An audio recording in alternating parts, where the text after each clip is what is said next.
This is The Guardian.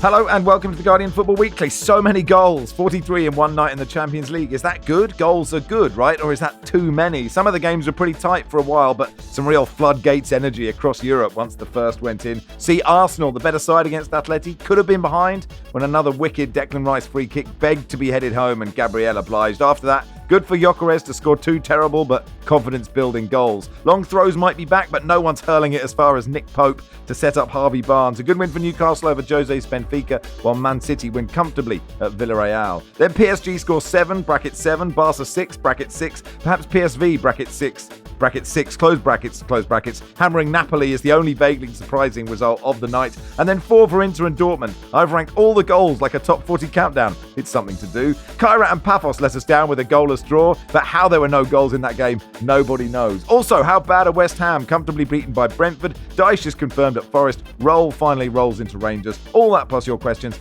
and that's today's Guardian Football Weekly.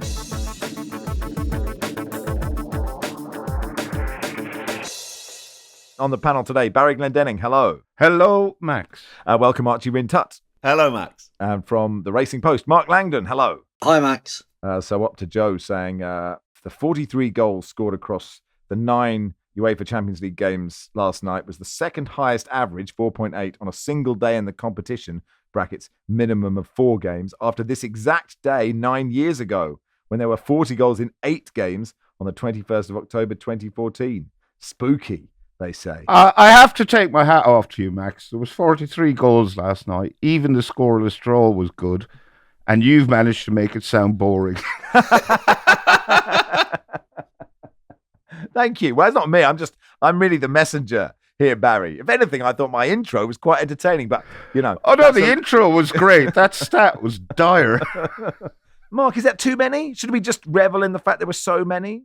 I think had PSV not thumped Napoli, then I think we could have said it was too many, because a lot of the favourites won convincingly, and we've had Barry saying that none of it matters, and that there's just massive difference in quality, and you do get that quite often in the Champions League. But I think actually, with the Italian champions getting beat and stuffed the way that they did in Eindhoven, that just made it that we're not only just talking about maybe the golfing quality, and can just talk about the quality, of which there was a lot on show. So yeah, I enjoyed it. I think it's going to be very difficult for us to remember all of the goals. I'm glad you've ranked them from 40 down, because I can only remember about 10 of them. It was a chaotic night. The thing is, there was some goals of extraordinary quality as well among those 43. And then you'd red cards, penalties, shocking misses. It was a slapstick night. I didn't see the TNT goals show, but it must have been quite the event. I hope everyone involved had a nice drink afterwards. Imagine being the guy responsible for the 9-goal one, Barry. Yeah, well, we'll get to that in a second. Yeah, they must need just a real cool down after that. After that goal show, they're all doing the sprints, aren't they? The shuttles up and down. Let's begin at the Emirates. Then Arsenal 4, Atleti 0. Before the game, Mark, you said in the WhatsApp group, there's no need to watch Arsenal's 1-0 win over Atleti. Gabriel scores the winner from a Rice corner. It wasn't a corner, it was a free kick. How sad were you that they went and scored 3 more? Yeah, it did ruin the prediction slightly, but it was a devastating 20 minutes really from Arsenal. They kept going forward, and there have been times maybe earlier on when they have been criticised for not doing that, and it is such a weapon that they've got with the set pieces. And I was trying to work out just why they are so much better than everyone else, and Rice's quality of delivery is just exceptional. I can't believe that they practice any more than other teams. It is just, I think, down to Rice's ability to deliver exactly what they need, sort of on such a frequent basis. The 2 centre-backs attack every ball so well, and Gabriel, a big threat from them. I do feel like they play on the edge of the laws in terms of the blocking and holding, but they seem to stay just on the right side of it. And I also feel that opposition teams now are just scared every time that Arsenal get a set piece in one of those areas and just feel like the inevitable goal is coming. But I felt even before the Gabriel opener, they were comfortably the better team. They nearly made a mess of it with the Raya sort of clearance. That was fun, wasn't it? Yeah, it was really fun, but thankfully for Raya, it went the wrong side of the post when the quick free kick came in. But that they were on top before that, deserved to win. 4-0 was maybe on the harsh side, but everything seemed to go just about spot on for them in that second half. I like how Raya is sort of apologising as the ball's travelling towards the guys. Like, sorry, guys, I don't know what's going to happen, but sorry, everybody. And look, good for Gyokores, Barry. Arteta made the point that, like the side are better with him in the team. It's not just about scoring goals, and centre forwards don't just have to score goals, but it's good when they do. Well, that tends to be what managers say when centre forwards aren't scoring goals. And I think Gyokores has gone into this game without a goal in 9 for club and country. I think the goals he got were scrappy enough, but they're the kind of goals Arsenal weren't scoring before his arrival, and the kind of goals Arsenal, I guess, needed. I think he's a good player. He looks quite ungainly in that lineup, or maybe he just is ungainly. I don't know. But he played well last night. The fans love him, so there's no issue there. I was quite pleased for him, I have to say. I thought Martinelli was good as well. His goal was taken brilliantly, and he helped set up Gyokores' first, I think it was. Yeah, a really good performance from Arsenal. They could have gone behind. Julian Alvarez banked one off the crossbar, and there was the Raya Rick, but they got away with those. But a really commanding performance against a very good team. 2 things. 1, I saw the other day on Twitter, and which is causing my mind to turn to mush more and more, so I can't remember who said this, that Victor Gyokores looks like Keir Starmer trying to play football. And that has stuck in my head ever since. But also just from the point of view where I'm like, but how this guy was it's amazing how much you get lionized before you come to the club. And then as soon as you come to the club, it's like you're terrible, which is madness that the guy hasn't been given really any time. And the other thing, Max, I assume that you enjoyed the fact that Miles Lewis-Skelly set up Martinelli for the Arsenal second. A rhyming goal. A rhyming rhyming assist and goal scorer right up your street. I'll add a third thing while I'm at it, which is please what Mark was saying there about Arsenal being able to stay within the laws of the game, just on the right side of it. These are the very things you used to say about Atletico Madrid, albeit you might say that actually they weren't on the right side of it, but were managing to get away with it. And I think that it's a real statement when Arsenal are making a Diego Simeone side submit to them with goals which felt quite simple, and you wouldn't expect Atletico to be conceding them. So for them to score, 4 in the space of about 13 minutes is also, I think, a real signal of Arsenal's intent. Yeah, and how good are Atletico? Just for a bit of context, Mark, they did hammer Real the other day.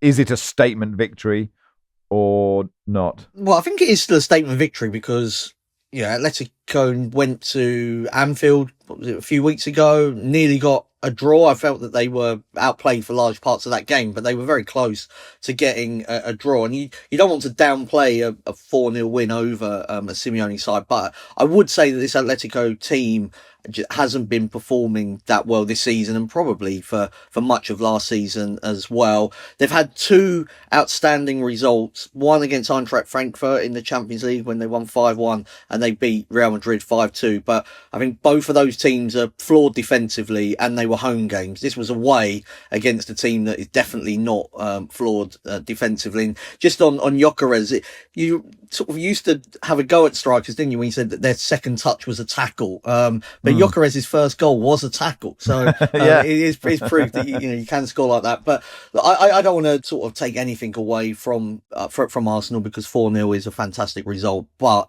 I'd be very surprised if Atletico are kind of knocking around that sort of quarter-final, semi-final stage this time around. If you are interested, Gyokores' first is at number 41 in my countdown. You can have all the others. Gabriel's header I put at number 23. Martinelli's was good. Number 9 was Martinelli's. What was the fourth goal? Gyokores' other one. Oh, that's at 38. If it's in the top 10, Max, you've got to do a certain... You've got to elevate your voice a bit. Oh, of course. Oh, I'm sorry. I'm not doing the full Bruno Brooks countdown. This is just where they. I know you're not, but I'm just saying going forward, because otherwise, how are we going to really know what's in your top 10? Right, I understand. Newcastle 3, Benfica 0. Lots of changes for Newcastle. Jacob Ramsey, Lewis Miley into the starting lineup. Always surprising how big Lewis Miley is. I just presume he's still 15 and like 4'8", but he isn't. Points out in the coverage, you have to be like fully fit to play in Eddie Howe's side because they press all game. Ryan says, an hour on Nick Pope's big launch, please. How pleasurable was this, Barry? Yeah, it was very good. He got the ball, was having a scan around to see what to do next, and then launched this monster 70-yard throw into the Benfica half. I think Silva, the defender, went to trap it, misjudged the bounce, and Harvey Barnes was away. Lovely finish in off the post from him. I thought it had taken a deflection off the defender, actually, but it didn't. It was just a really good finish. That was Newcastle's second, put the game beyond Benfica. And I thought it was a really good Newcastle performance. I thought Anthony Gordon was excellent. Dan Burn had a rough night of it. He was good going forward, good on the set pieces, knocking down crosses and whatnot. But Luca Bacchio gave him a very random ragged. But I mean, Dan Burn is playing as a makeshift left back at the moment. He's not the quickest, and Luca Bacchio really did a number on him. But Newcastle were very impressive. I'd like to go back in on Nick Pope, because Nick Pope's big launch, to be honest, I think this should be the name of a workout video. Yeah. Given the size of that guy. Also, the save he makes in the first half. I need to know his core routine. How that ball does not get through from Luca Bacchio and he's still standing there and holding his position, let alone what happened for the hurl for the second goal, where you're thinking there are discus throwers who are thinking, you know what, he's got something. If he decides to go down the Olympic route, we might be screwed if Nick Pope's going for this. How fun if Nick Pope threw it like a discus thrower and did like a few and then just span, and then woof, there it went. Yeah, it was so good. And the third goal as well, Mark, was lovely. It had a Voltemada back heel in it. And I presume pretty soon all Newcastle goals will at some point have a Voltemada back heel in them. He's one of the most fun players in the Premier League. Yeah, Archie would have seen more of him than any of us. But certainly since he's come to the Premier League, link-up play, really enjoyed it. I think his uniqueness as a footballer is in a world where it just feels like, everything is so... I don't know, just mechanical, and you're trying to build what a perfect footballer would look like. Probably not a centre forward like this, really. I think he reminds me of Berbatov in the grace and the way that he links up play and that touch and ability to play as a 9 but then sort of drop off as well. A lot of that strength comes from the pace on the wings as well, because that is where I think Newcastle are so dangerous, and link-up play between whichever the wingers play, I think, will be key. And we've seen all of them make an impact in recent weeks. I know disappointing to lose at Brighton last week, but this was much more like it, and agree with Barry on just the quality of Anthony Gordon. And when you're thinking about that kind of England team and who plays left wing, it feels like it's sort of Gordon's to lose at the moment, and another good performance from him. I only spoke to Nick Voltemada once whilst he was in Germany, and once was enough, because in that he said the sentence, "I like to be the entertainer." He wasn't wrong. Yeah. And I guess you miss him, right? He's just so much fun. And you're right. The thing is that I agree with the Berbatov comparison. There's a touch of sharing them, but because he's so big, it's slightly ungay. Like they've had to find some new shorts from him out the bottom of the kit bag, and it's all a bit like doesn't quite work. You're looking at it going, this guy shouldn't be like, he shouldn't really be able to run, and yet he's absolutely brilliant.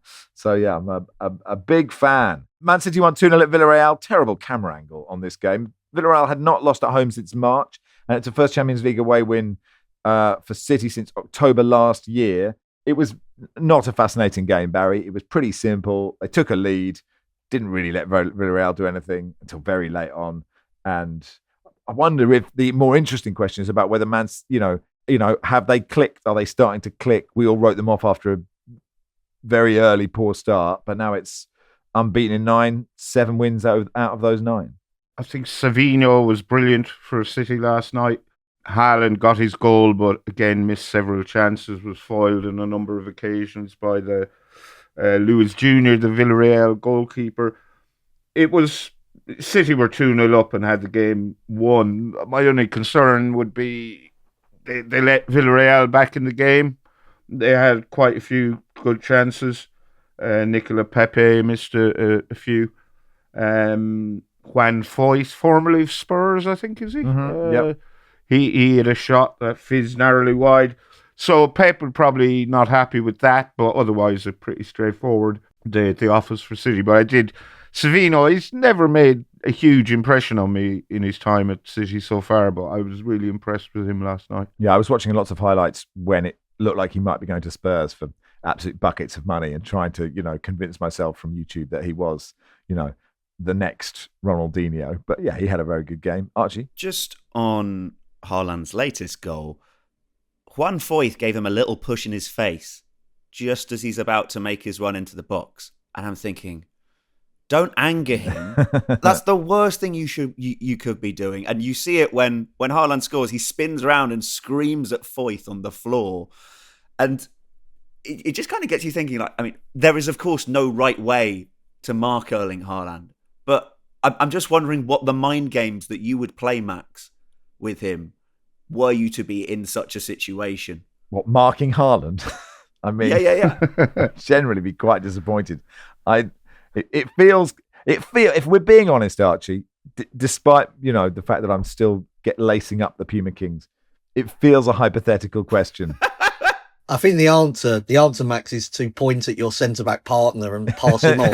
I mean, that's the right Also, tactic. very disappointed to be played out of position and then to find out you're up against Haaland. That would be upsetting, wouldn't it? On the subject of Villarreal on the Spanish side, La Liga have announced that their game against Barcelona that was due to be played in Miami has been called off. There were protests across the league at the weekend. Players refused to move for the first 15 seconds of matches. Interestingly, the TV cameras focused away from that, so you didn't see the protest unless you were at the game. Xabi Alonso said, we're against the Miami match. We believe it distorts the competition. Barcelona coach Hansi Flick said his players are not happy. He was not happy. A statement from La Liga said, in a context of growing global competitiveness, where leagues such as the Premier League or competitions such as the Champions League continue to increase their reach and ability to generate resources, initiatives such as this are essential to ensure the sustainability and growth of Spanish football. Giving up this type of opportunity makes it difficult to generate new income, limits the ability of clubs to invest and compete, and reduces the international projection of the entire national football ecosystem. It's interesting that they have climbed down so quickly, Mark. Yeah, I mean, first of all, fair play to West Ham, who joined in the not doing anything for 15 seconds and then carried on for another 90 minutes. I think I'm surprised that they have stood down. I think Real Madrid, the pressure and power that Real Madrid have got would have helped in that way. I think had it been a Barcelona-Real Madrid game, I'm not sure how much La Liga would have backed down and cared, but we Real Madrid were dead against it. Laporta, Barcelona president's been made to look very foolish because it was only yesterday afternoon he was saying this game will happen, and then sort of about 6 hours later it wasn't happening. I think it's the right thing not to happen. I am against that. I do believe it distorts the competition when you've got sort of two teams just doing that. I would much prefer, and I'll say that, and I'd rather it didn't happen, but actually a whole round somewhere else I think is a fairer sort of way of doing it, because everybody gets the opportunity to make the money, and you do get a game where it's all neutral venue. I don't believe it should happen at all, but what one of the sort of arguments against it was the distorting the competition. I mean, you'd need to have two, wouldn't you, Mark? So you had a home and an away game, right? You'd have to, and that's really hard to. You could just have one lot of neutral, and you did a draw, and so there was a sort of fairness to it. But again, I don't want that to be my stance. Don't give them ideas. Yeah, exactly. There was also some reports in Spain that actually that they were struggling to get the money to make this worthwhile, and that maybe wasn't the interest in it that initially they believed. Yeah, I mean, I think it's wrong. I am a hypocrite. I've been to watch the NFL in sort of London previously. Fully admit to that, but I don't believe it should happen in football. Do NFL fans kick off over their home games being moved, because they have far fewer home games, don't they, in a season? There definitely was initially. I think there are now so many overseas matches. Brazil, there's one at the Bernabeu, and had them in Germany and London and Dublin. I think most have just kind of accepted it's now just part of the sort of weekend or the season, and it means they get a breakfast game in the US on TV. So that goes down well with TV audiences. But I mean, I think there are definitely some that would be against it, because, as you say, they don't get anywhere near as many home matches. I was talking about this the other day with an NFL expert, and I can't remember who it was. It might have been Will Gavin at TalkSport, who's saying they added another game into the calendar. So you don't lose, because you don't get that many home games, so you don't lose a home game. There is just they've found a way to create an extra fixture. And we got a good text from a Spurs fan who said, I've been to almost every Spurs game and I've seen more wins in the last year and a half for the Minnesota Vikings at the Tottenham Hotspur Stadium than I have Tottenham. Anyway, that'll do for part one. Part two will begin in Leverkusen.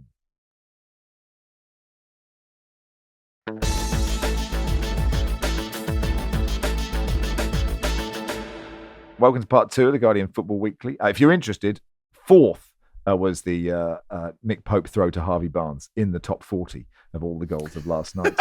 Wasn't even in my top 13. I only made the top 13. Oh, did you? All right. Yeah. No, well, it was for the throw. Leverkusen 2, PSG 7. John says, was this the worst time to nip to the concourse early for a half-time pint? 1-1 in the 41st minute, 4-1 at half-time. Archie, you had the fortune to cover this game, but you can't really... All you do is go, there's been a goal, right? It's quite an easy one to cover in that way. They came to me at 2-1, and I was trying to make some point about, PSG really showing their class.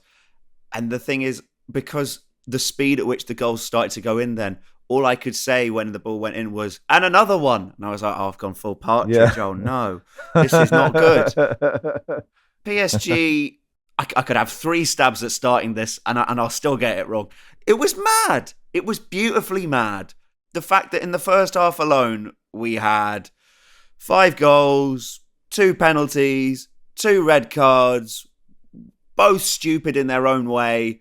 Robert Andrich, the Leverkusen captain, getting sent off for the second time this season is a stunning achievement. I'm sure I've mentioned before that he has a mistimed slide tackle tattooed on his calf. It bears mentioning again, and maybe someone should say, you know what, probably time to tone it down. I mean, his was a VAR checked elbow on Desiree Doué. Yeah. And actually, Leverkusen looked at their most dangerous when they were down a man. But as soon as PSG got back level, in terms of being down to 10 as well, then actually that was the time when Leverkusen got absolutely monstered. The fact that the first 15 minutes, Leverkusen had like 11 men behind the ball, and I thought, this is quite cautious. And then by the end of the half, I was thinking, you know what, this was probably quite a good approach, actually. So yeah, Ousmane Dembele, triumphant return, 7 games out injured.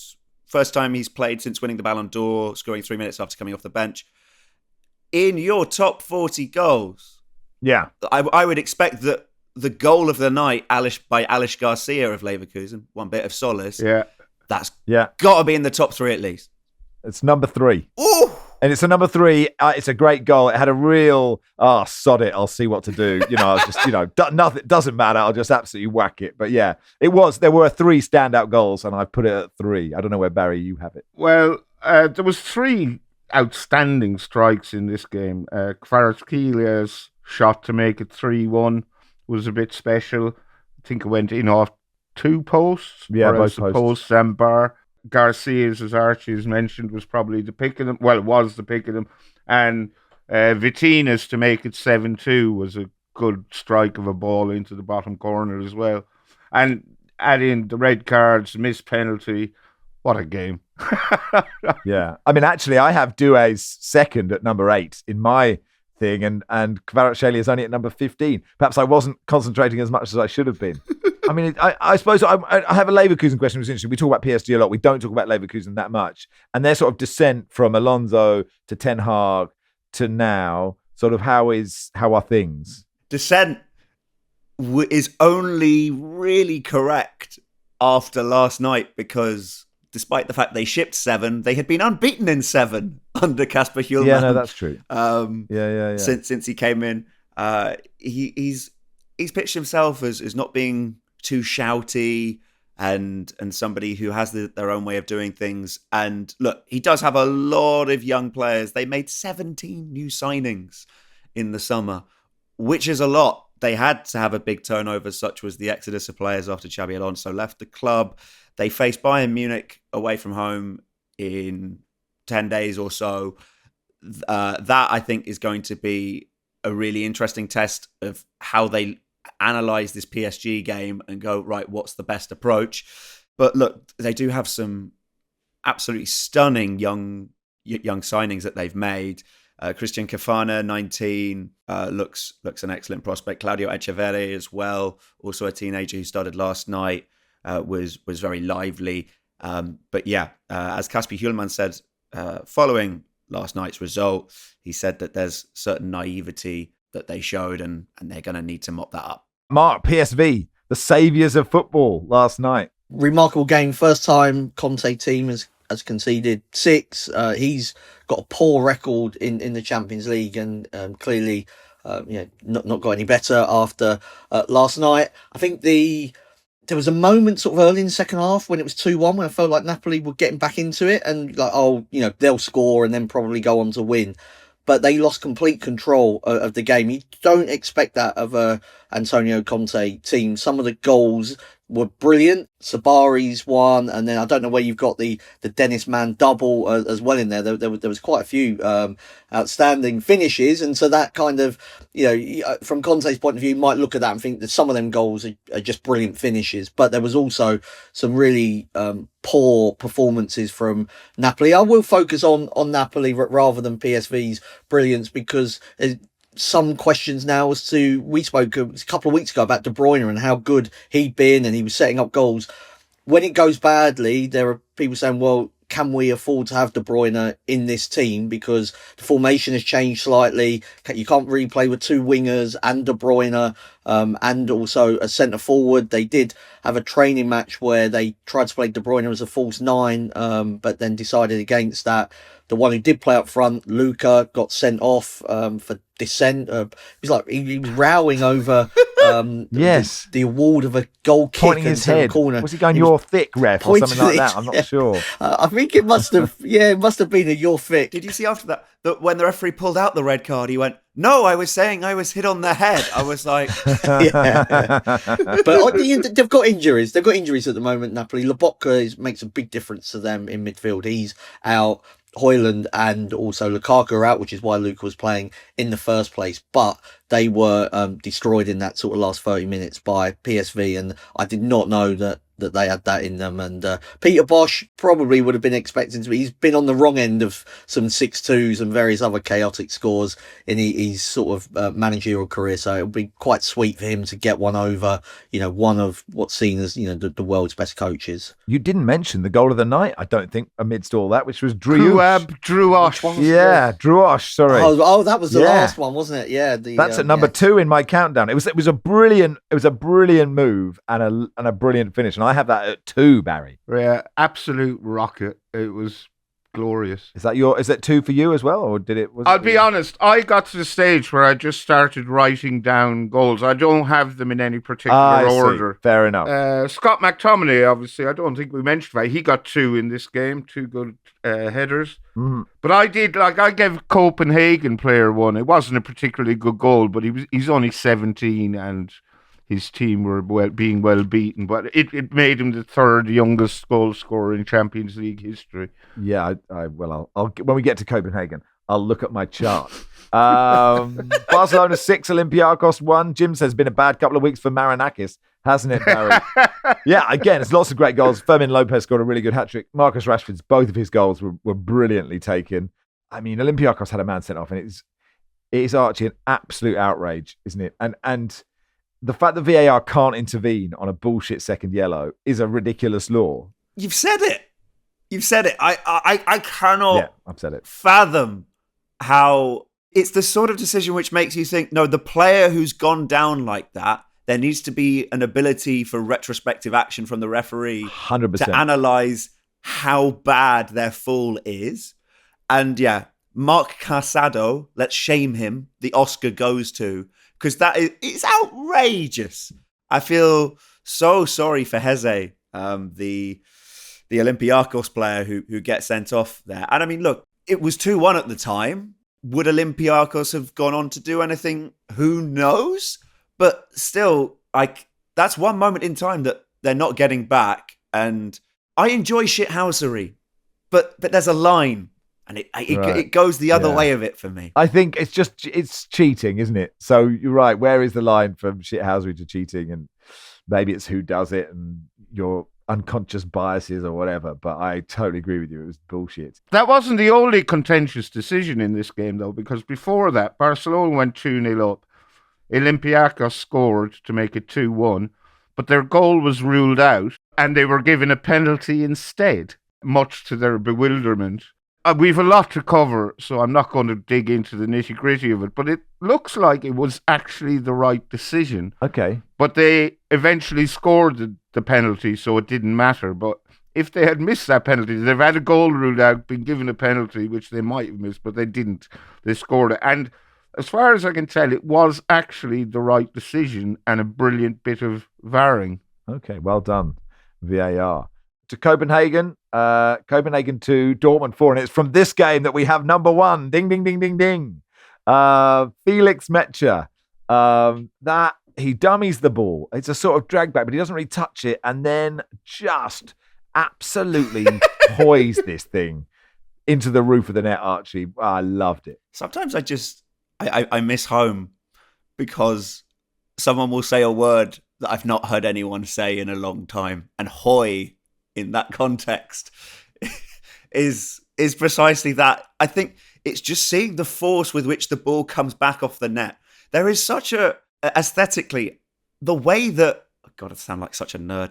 The way that goal nets are done is so important to how good a goal can look. Because if it's kind of tightly wound like that and the way that it bounces back, it is that little bit more satisfying. Well, this is a good point you make, but obviously it can be too tight. See that? Yeah, of course. The old Dell, where the nets were too tight, and you can have a glorious kind of ruffling sort of Mexico '86, USA '94 goal that they're not tight at all, and it just sort of it gets lost somewhere in the netting. You know, sort of like a turtle caught in a net in the ocean. You know, that kind of, which is, for the record, not a beautiful thing, but that's the image that first came to mind.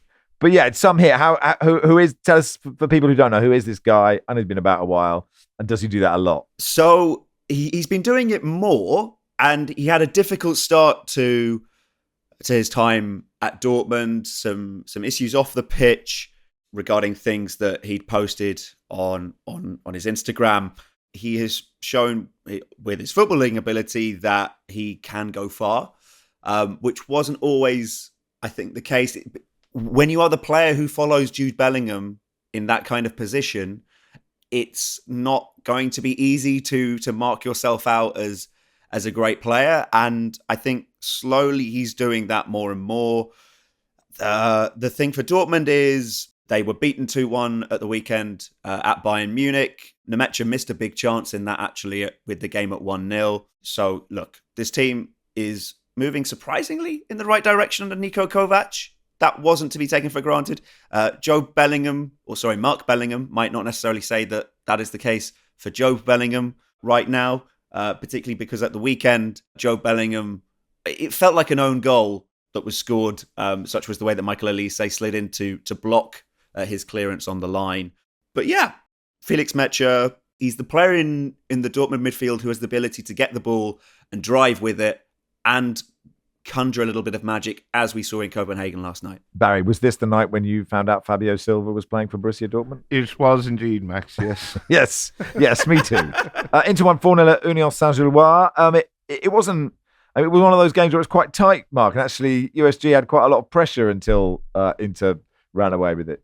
Yeah, and they did run away with it in the end. I think, obviously, for USG, playing games not in the home stadium is a handicap for them, and they've had two difficult home matches, and it feels unfair might be the wrong word, because obviously if the stadium's not fit for European matches, you can't play there. But it definitely doesn't help their cause that they're not able to play in their own stadium. Lost their manager as well recently to Monaco, so they are finding it quite tough in their inverted commas home matches. I mean, once Inter got in front through Dumfries, they really sort of kicked on and won the game well. Lautaro Martinez was on target, Çalhanoğlu and Esposito as well, who did miss. Oh, yeah. Such a good miss. Did miss an unbelievable chance. Yeah, so a convincing win for Inter, who were 1-0 winners at Roma at the weekend. They got Napoli this weekend. There was a lot of, I suppose, murmurings in the summer that they had a poor Club World Cup. They were humiliated in the Champions League final. They lost their manager. Just seemed to be stabilising now, and that was an impressive win and performance. Just going very quickly back to Borussia Dortmund, there was an incredible stat I found from that game, in that they only had 7 shots in the entire match, Dortmund, and scored 4 goals. I mean, usually a team would, you kind of score every 9 or 10 shots. So for Dortmund to score 4 from 7 is remarkable. Really not something you see too often. There was another good miss from Lautaro where he was put clean through and he basically just forgot how to be a footballer for a short amount of time and just sort of ran straight into the keeper and fell over. I enjoyed that one tremendously. And then, Barry, we've done all 43 goals. We go to Kairat Paphos. How this ended in 0-0, I have absolutely no idea. This was a terrific game. As 0-0's goal, it was quite outstanding. Paphos from Cyprus, they had their striker, Horst Correa, was sent off after 3 minutes, going in for a challenge for a high ball with a ferociously high boot, which he kicked Luis Mata in the face with. Your reminder, of course, that David Luiz plays for Paphos. He missed a couple of good chances. Both keepers pulled off some sensational saves. Paphos thought they'd gone ahead, 10-man Paphos, through a Dragomir shot that came off the bar, off the keeper's back and trickled over the line. But there was an offside in the build-up, so that was ruled out. Then Kairat Almaty almost won it with Arad, I think his name was, a brilliant dribble upfield and curl shot, which came off the post, dribbled across the face of goal and somehow didn't go in. So 0-0, if you were just looking at the scores, you'd think, oh, that was a real dud, but it was a very good game. 9 games tonight. Their challenge is to score more than this lot did last night. And that'll do for part 2. Part 3, we've alluded to already. We'll begin with West Ham's absolutely diabolical performance. And look, a good one from Brentford too.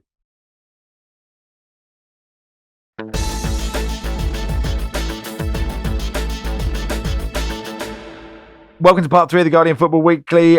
West Ham 0, Brentford 2. And often you are meant to start with the winning side, at least for a bit. But you alluded to already, Mark. West Ham were so bad in this game. It was kids for a quid night, and I still think they were shortchanged. It was it felt like the end of a managerial reign. The players look fed up. The manager looked fed up. No, if it had happened to Nuno last week, he'd be back in at Forest, wouldn't he? But anyway, he would. It was incredible to think that this is supposed to be the new managerial bounce, because it's not there. There are problems off the pitch, and there was not a massive boycott, but there was a boycott by a section of supporters who are unhappy with the way the club is being run and the direction that it's heading.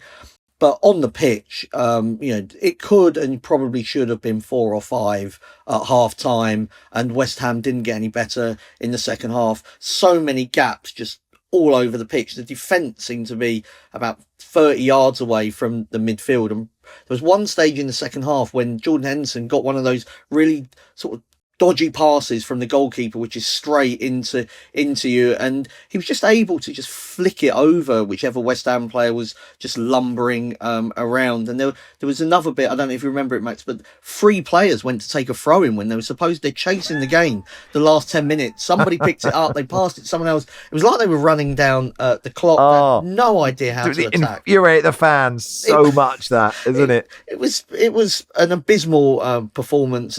I thought Nuno picked the wrong team as well. It was very odd to play sort of fullbacks on the opposite side to counteract what Brentford were doing. Just a really odd and terrible performance, and very quick turnaround because they've got Leeds on Friday, and if they don't wake up, then West Ham will be relegated on that type of show. I saw a stat from Opta which says West Ham have spent more time winning against Nuno Espirito Santo, 16 minutes 21 seconds versus Forest in August, than they have in 3 games with him as manager in the Premier League this season. I saw did you see Jamie Carragher, Barry, talking about how slow they are? I mean, there does have to be a slowest team, right? Like statistic, there's like a fittest team and a whatever. But that is something that I've heard before about there are no, somebody yelled at me, was it Nadem, saying when I said there are no legs in this team, but it really feels like there's no legs in this team apart from Bowen. No, it's like they're all running in treacle. Bereft of ID is incredibly slow. Interesting, I heard Adrian Durham I think it was Adrian on TalkSport say Callum Wilson is at West Ham. He hasn't come off the bench in any of their last 3 games, and Durham seemed to suggest that might be because he's on a pay-per-play contract.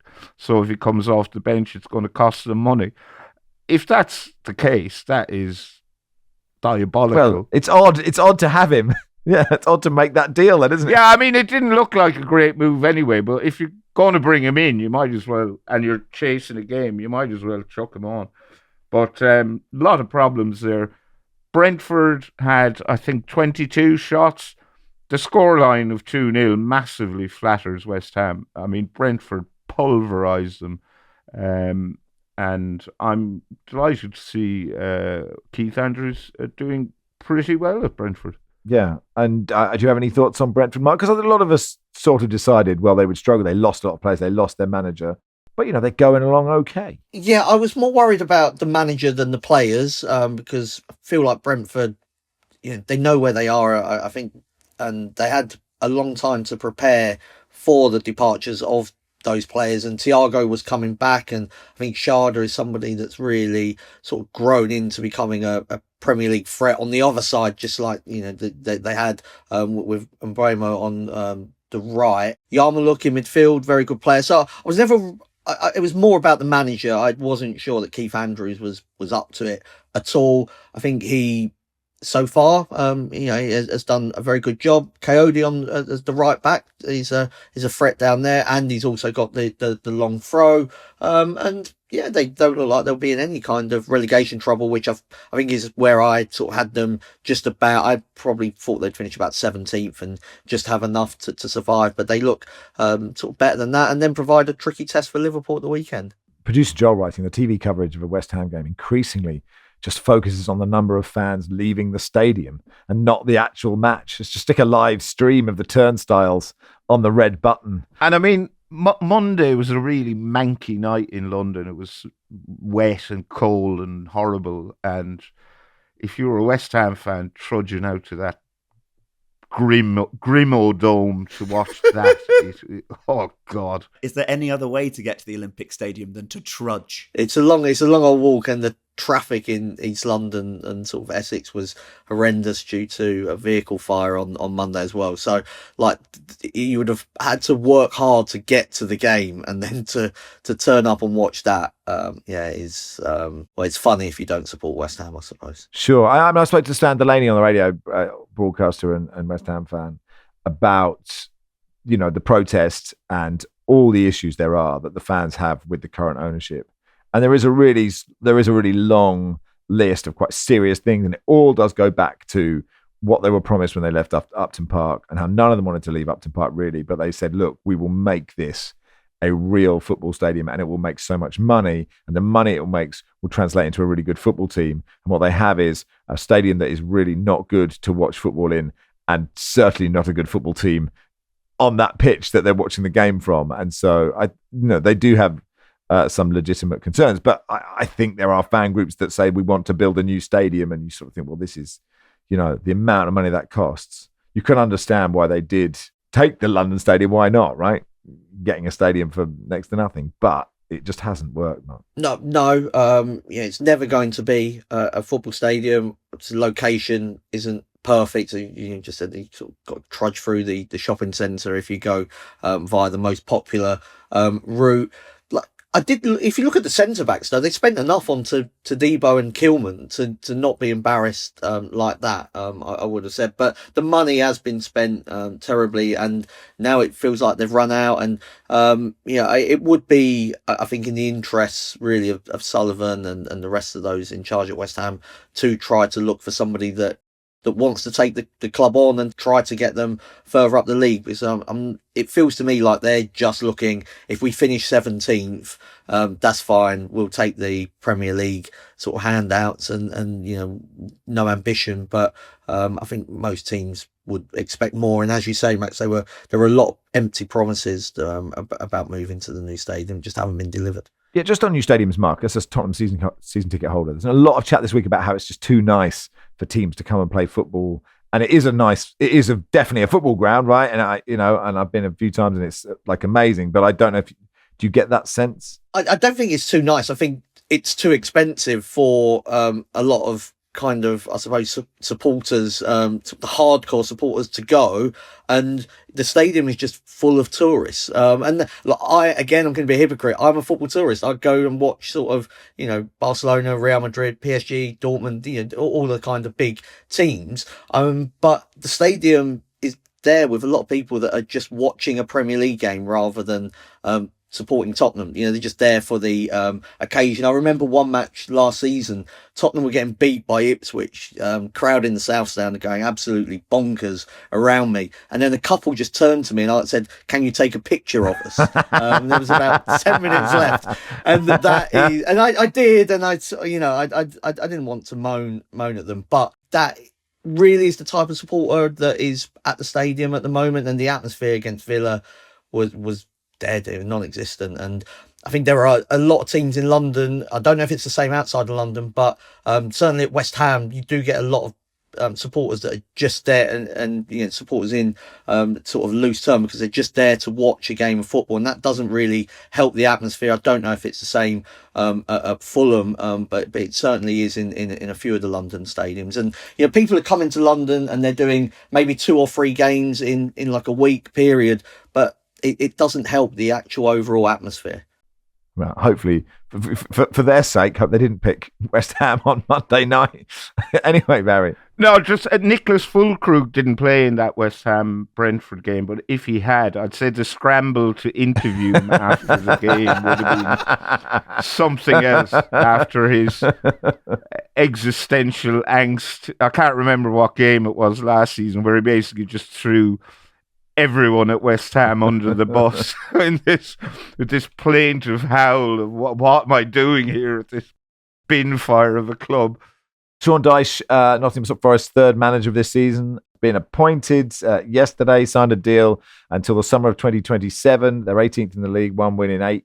First game will be at home to Porto on Thursday. Then they've got Bournemouth away, Man United at home, Sturm Graz away, Leeds at home, Liverpool away. So lots of Thursday, Sunday, not a lot of time on the training ground.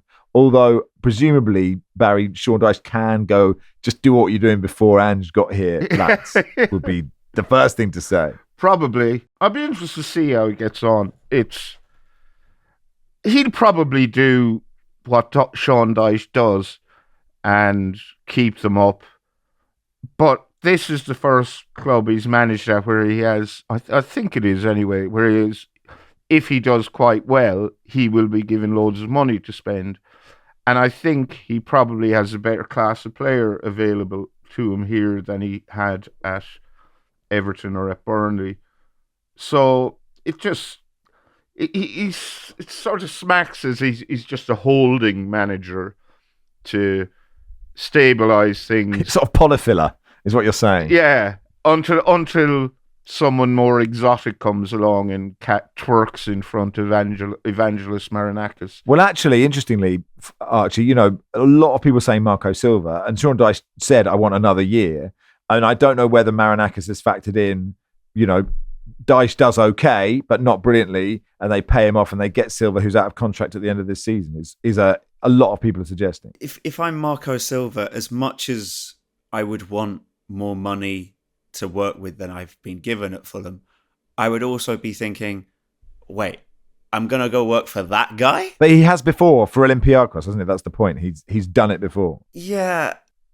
I'd still be looking at it like that. Just generally, I cannot. Yeah, there are so many. What's the right word? Wild red flags. owners. Yeah, exactly. Yeah. Red flags. Also, Max, to be honest, I'd forgotten that. And you make a good point that he had worked under him at Olympiacos. But the point is, I don't see Nottingham Forest as a club where I'm going like, okay, well, that's the good kind of modern leadership a la Brentford, Brighton, Bournemouth. We add into that category now, I think, right, as well. Forest, who knows? I was already sceptical last season. I know, like, for large parts of it, they had an amazing season, but it was screaming anomaly to me. And it feels like this season they were always going to take a step back into mid-table. And the question is, how much was Marinakis going to accept that? And indeed the fans as well, because they'd not had this level of success or felt this close to it for such a long time. And I think that is always such a difficult thing to come to terms with emotionally. So, yeah, I'm interested how they take to Sean Dyche and where the expectations will lie in the end this season, because they should, on the quality of the squad, go far in the Europa League. Danny Roll withdrew from the running to be Rangers manager a week ago and has now been appointed Rangers manager.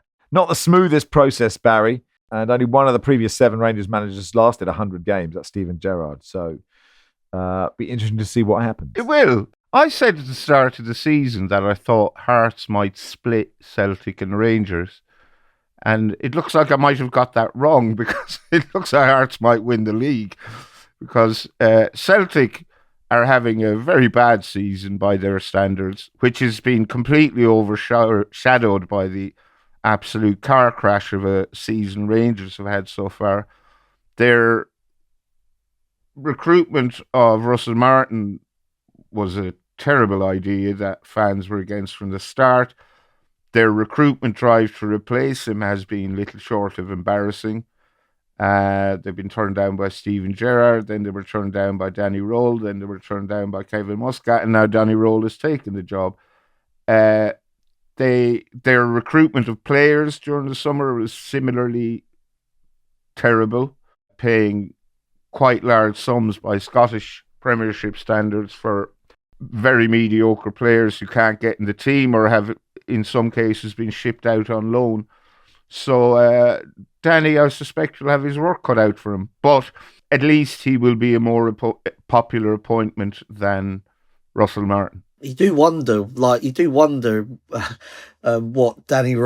He's gone from Sheffield Wednesday to Rangers. I mean, he likes a challenge. You've got to give him that. Talking of Sheffield Wednesday, well, they didn't play in the Championship last night, but Sheffield United down there had another win out of the bottom 3 now after losing, I don't know, the first 6 or something. They won 3-1 at Blackburn. Coventry, 4 points clear at the top after a 2-1 win at Portsmouth. Millwall up to 3rd after a 2-0 win over Stoke City, who are down to 6th. Charlton into the playoffs. Producer Joel very excited after winning 3-0 at Ipswich.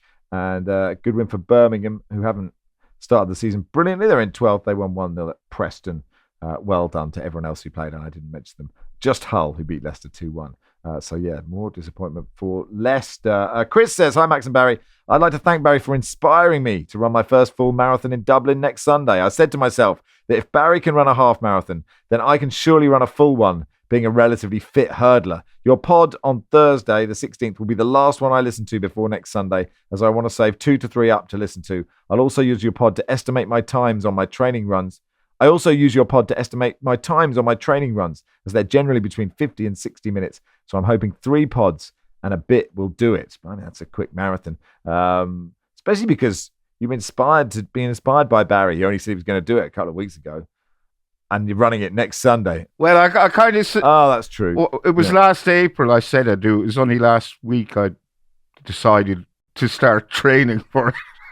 Which may be a mistake. Chris says, I'm hoping Liverpool have a good week also, because I struggle to listen to a podcast when they played shite or lost. It'll feel like a very long run if next Sunday I'm listening to you praising United for their display at Anfield. Oh, well, Chris. Sorry about that, mate. That was last pod. Yeah, sorry about that. Anyway, hope so. You were listening to this probably about 2/3 of the way in. Keep going. Hurler, not hurdler. He's Irish. Oh, hurler. I see. Thought not many people are hurdlers, are they? Anyway, thanks, Chris. Good luck to you, and that'll do for today. Thanks, everybody. Thank you, Barry. Thank you. Thanks, Archie. Thanks, Max. Thanks, Mark. Thanks, Max. More of that tomorrow. Football Weekly is produced by Joel Grove. Our executive producer is Danielle Stevens.